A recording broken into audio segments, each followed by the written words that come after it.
Okay, so the first of the big batch of Unisaws is done, 1949. This one's from, based on the serial number. You can see the cabinet came out really nice. Got an Allen Bradley manual starter with the proper heaters installed for the 2 horsepower single phase motor. Dust door with the original artwork.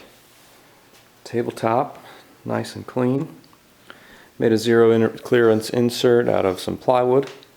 Added a nice oak sacrificial fence to the original.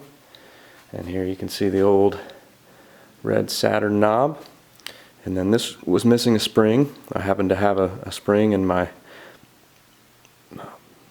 box of old stuff that fits just in there just right and still has the original functionality there. You can see I added a dust port. This is a 5-inch dust port, and then the 2 horsepower motor, Leeson, made in America. This meant for the Unisaws. Got brand new cogged V-belts, as you can see in there, and then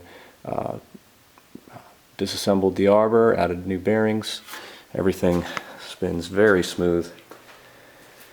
So she's all done. First one of the batch. Here you can see over here the other ones left. They're about to the same point as far as the interior work goes. Just waiting to put the tops on and then the fences and everything else. So going pretty good.